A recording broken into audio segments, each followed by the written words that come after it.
Hey guys, welcome back. Tonight, we've got a fascinating Reddit story that I think you'll enjoy.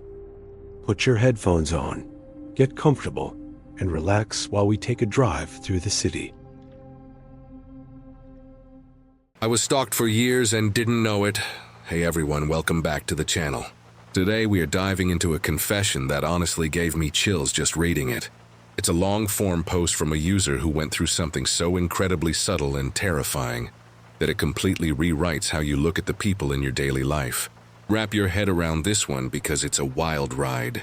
Let's get into it. I am writing this from an Airbnb in a small town outside of Bend, Oregon. My phone is sitting on the laminate kitchen counter, completely wiped to factory settings, running on a prepaid SIM card I bought with cash at a Safeway 3 days ago. My hands are still vibrating with this low-grade, exhausting tremor that hasn't stopped since Tuesday night. I haven't slept more than 2 consecutive hours without waking up drenched in cold sweat. Convinced I'm going to hear the distinct, rhythmic click of my front door unlocking. If you had told me a week ago that my entire life for the past 4 years was a meticulously curated zoo exhibit, I would have told you that you were having a psychotic break. I'm 26. I work in digital design, mostly contract work for local tech startups and boutique branding agencies in Seattle. I pride myself on being analytical, fiercely independent and tech-savvy. But looking back at the timeline I've spent the last 72 hours reconstructing on a legal pad, I realize I was completely blind. The trap wasn't sprung on me overnight. It was built brick by brick, right in front of my face, by someone I considered a core part of my support system. The story really begins in the spring of 2022.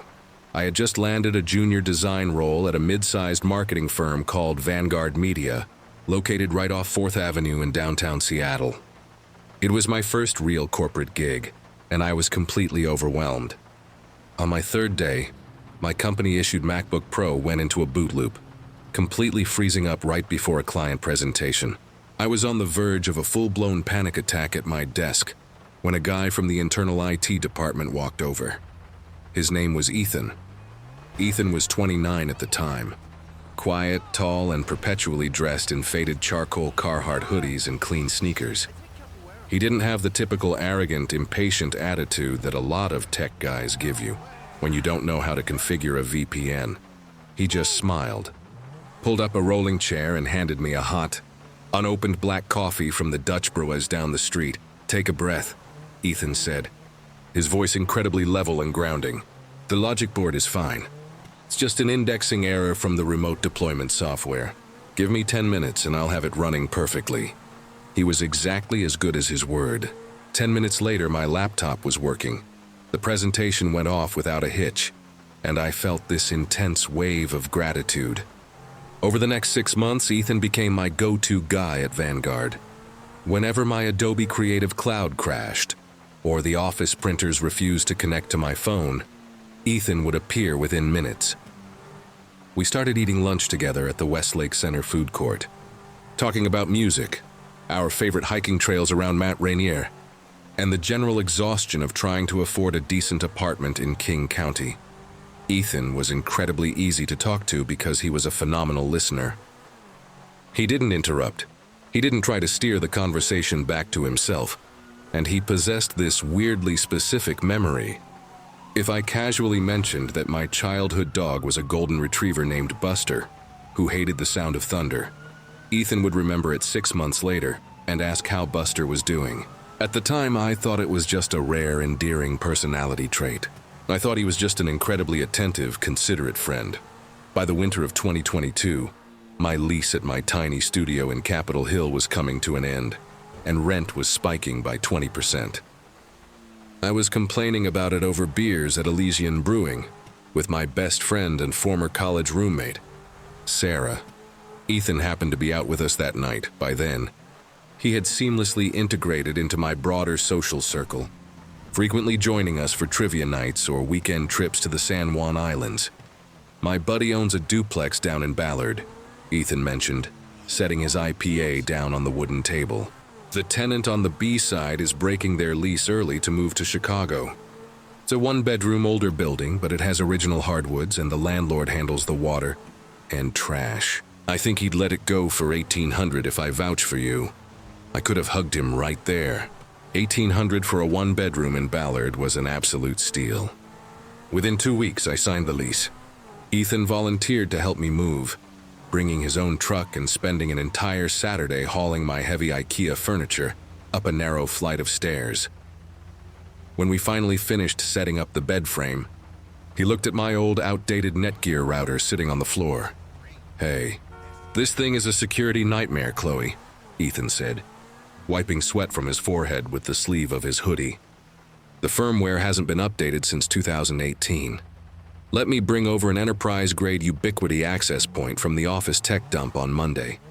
I'll configure it for you, set up a secure firewall, and make sure your work files upload faster. Consider it a housewarming gift." I didn't hesitate for a single second. I gave him a massive hug, thanked him profusely, and ordered a large pepperoni pizza from Paganli's to celebrate. I felt so incredibly lucky to have a friend like Ethan looking out for me. The weirdness didn't start like it does in the movies. There were no heavy breathers on the phone, no shadows lurking under street lamps, no slashed tires. Instead, it began as a series of bizarre, unsettling coincidences that slowly eroded my confidence and made me feel like my brain was rotting from stress. It started with small things. I would be sitting alone in my living room on a Tuesday night, listening to a deeply obscure indie folk playlist on Spotify, songs I had never shared with anyone, artists with fewer than 10,000 monthly listeners. The next day, I'd get into Ethan's truck to grab lunch, and those exact hyper-specific songs would be playing through his stereo. "Oh, you like this band?" I'd ask, completely surprised. "Yeah, discovered them on a random music blog a few years ago," Ethan would reply casually, keeping his eyes on the traffic on I-5. Great driving music. Then the digital glitches began. I would compose an email to a client, double-check the copy, and hit send. A day later, the client would call me furious because the attachments were corrupted, or a weird, unprofessional typo had been inserted into the body of the text, errors I swore I hadn't made.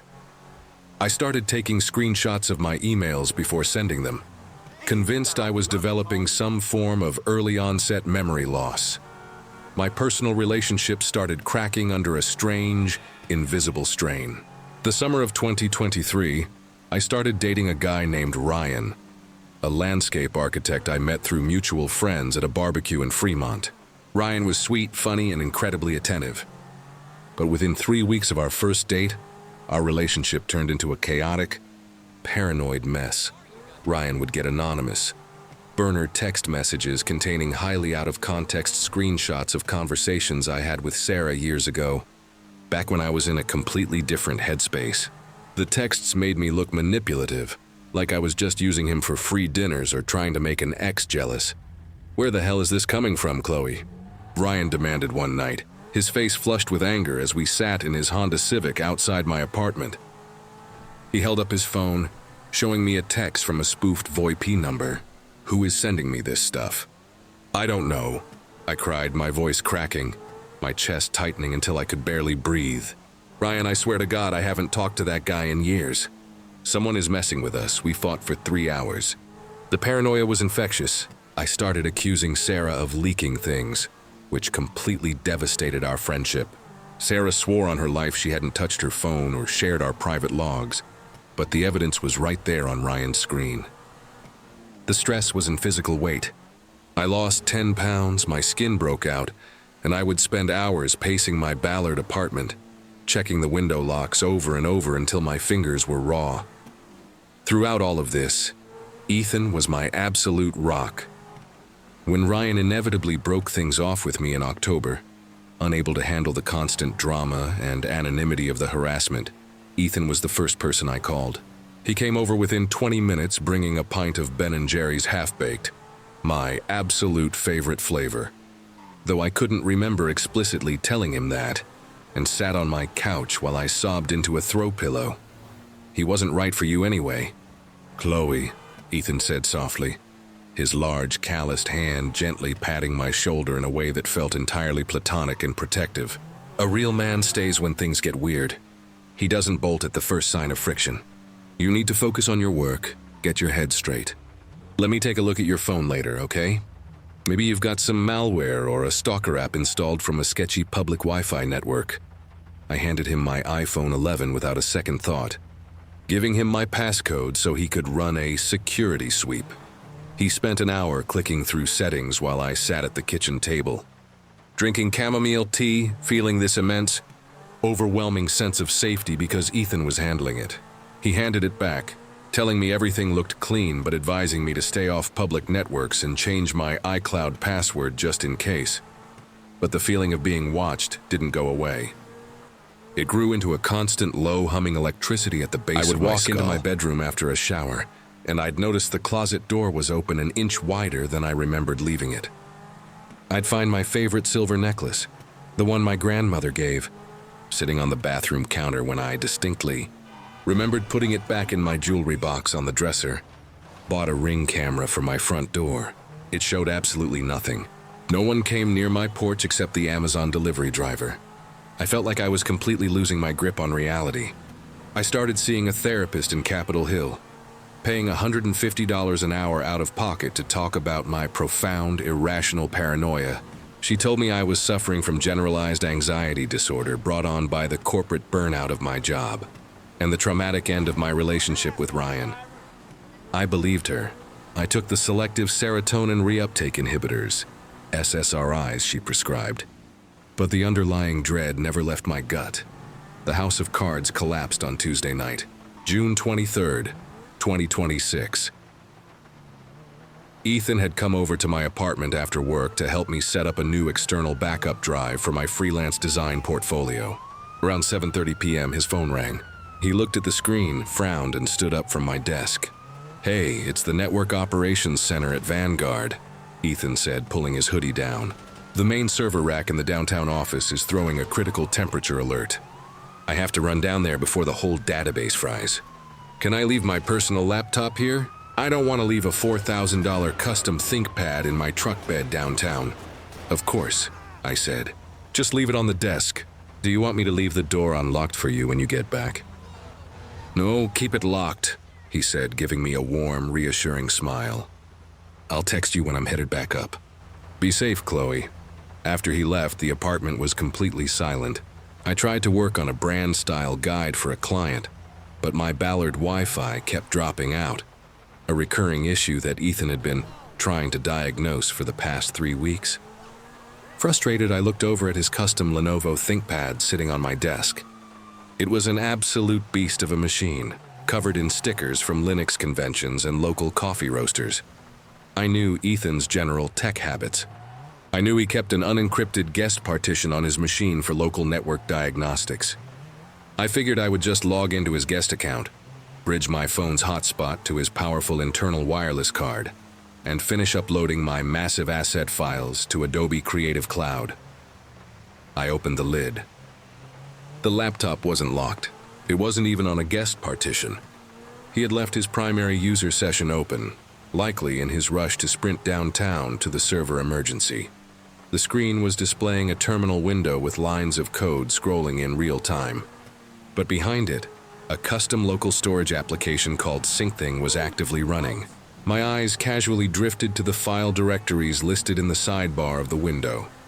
My breath caught in my throat. There was a root folder on his hard drive labeled Project Candidate 4.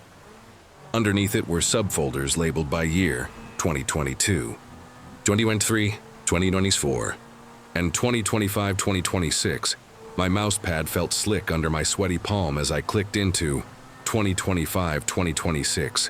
The subfolders inside were organized with brutal, clinical precision. Audio logs, Ballard Living, iCloud, Mirror, SMS, keylogger logs, personal Mac, webcam stills. My heart hammered against my ribs so violently I could hear the pulse roaring in my ears. I opened the webcam stills folder. Thousands of thumbnail images populated the screen.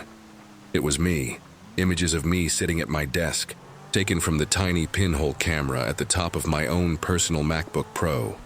Stills of me crying after my breakup with Ryan. Stills of me changing my clothes in the corner of my bedroom, captured by a hidden lens inside the smart thermostat Ethan had generously helped me install on my living room wall 2 years ago. I clicked into iCloud Mirror SMS. It was a complete real-time database of every single text message I had ever sent or received. Since May of 2022, I saw the text thread with Ryan. I saw the altered messages. Ethan had built a localized script that intercepted my outgoing SMS traffic through the custom Ubiquity router he gave me, modifying text strings in real time to generate conflicts with Ryan, completely isolating me from him. I sat there in the dark apartment, the blue light of his laptop screen illuminating my face. The room felt completely devoid of oxygen. I felt a wave of intense, violent nausea crash over me, and I had to physically press my hand over my mouth to keep from vomiting on the keyboard. Every beautiful memory, every comforting talk, every beer at Elysian, every single piece of advice Ethan had given me over the past 4 years was a lie. He wasn't my protector. He was the architect of my undoing. He had deliberately dismantled my relationship, isolated me from Sarah, poisoned my professional contracts, and drove me to a therapist. All so he could sit on my couch, feed me ice cream, and be the only person left in my world. Suddenly, my phone buzzed on the desk right next to the laptop. It was a text from Ethan. "Hey Chloe, false alarm at the office. Just a faulty sensor. I'm parking the truck downstairs now. See you in 2 minutes." The panic that hit me wasn't cinematic. It was cold, primitive survival instinct. My limbs felt heavy, like they were filled with wet cement.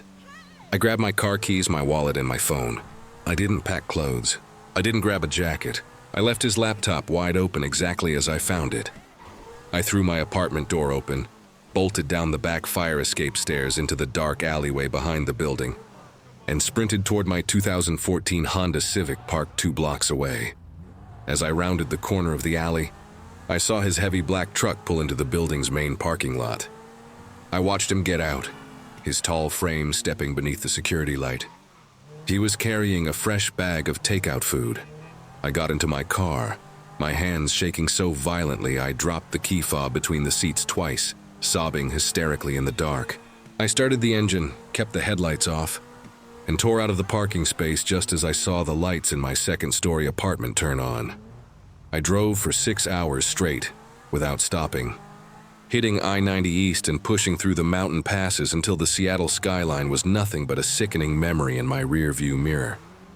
I didn't call the police that night. Who would believe me? He was an elite IT professional who controlled every single byte of data in my life. If I called the cops using my compromised phone, he would know instantly.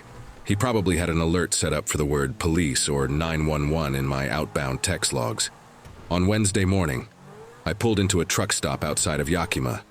I walked into the restroom, threw up in a porcelain stall, and then sat on the concrete floor for 20 minutes, just breathing in the smell of industrial bleach. I walked back out to my car, took a deep breath, and used a paperclip to pop the SIM card out of my iPhone. I walked over to the trash receptacle by the diesel pumps and threw the phone entirely into the waste bin. I spent the next 2 days driving back roads down to Oregon, paying for gas and greasy diner food exclusively with cash I pulled from an ATM before leaving Seattle. I checked into this secluded Airbnb under a fake name using a burner digital gift card. Yesterday, I finally built up the courage to use a cheap, prepaid flip phone to call Sarah from a grocery store parking lot. I spent 45 minutes sobbing into the receiver, explaining everything. The relief of hearing her voice, hearing her cry with me, hearing her apologize for the years of distance between us was the first time I felt human since Tuesday night. Sarah went to my apartment yesterday afternoon with her brother and 2 officers from the Seattle Police Department to conduct a welfare check and retrieve my cat Milo. When they walked into the unit, the front door was completely unlocked. The apartment was entirely empty. Ethan had stripped every single piece of tech he had ever given me. The Ubiquity router was gone. The smart thermostat had been ripped out of the drywall, leaving exposed copper wires hanging like veins from the wall. His laptop was gone. There was no physical evidence left behind of his digital panopticon. The police told Sarah that cyber stalking cases are incredibly difficult to prosecute without physical hardware forensics, and since the router and laptop belonged to Ethan, or were sourced through junk piles, Filing criminal charges would take months of bureaucratic investigation. Ethan didn't show up for work at Vanguard Media on Wednesday morning. He emailed HR a 2-word resignation letter from a burner email address and completely vanished from his apartment in Queen Anne. He didn't leave a forwarding address. His phone number is disconnected. I don't think Ethan wanted to kill me. If he wanted to hurt me physically, he had 1,000 opportunities over the last 4 years. He had keys to my home. He sat on my couch while I slept. He didn't want my body. He wanted my entire reality. He wanted to be the god of my small, miserable universe, controlling the strings of my happiness and my despair, like a cruel child with an ant farm. I'm leaving Oregon tomorrow. Driving east, maybe toward Colorado or Montana, somewhere far away from the tech hubs of the Pacific Northwest. I don't know if I'll ever trust a notification, a smart device, or a friendly face again. Every time my new cheap flip phone chirps, my stomach drops into a bottomless pit of dread. I learned that the most dangerous monsters don't look like monsters at all. They look like the guy who brings you coffee when your computer crashes. The guy who carries your couch up the stairs. The guy who holds your hand while you cry over a life he systematically destroyed. The silence in this rental house is absolutely deafening, and for the rest of my life, I will always be looking over my shoulder, wondering if the network I'm connecting to belongs to him. If you made it to the end of this video, thank you so much for listening to Chloe's story. It is a terrifying reminder of how vulnerable we can be in this digital age, and how the people closest to us can sometimes carry the darkest secrets.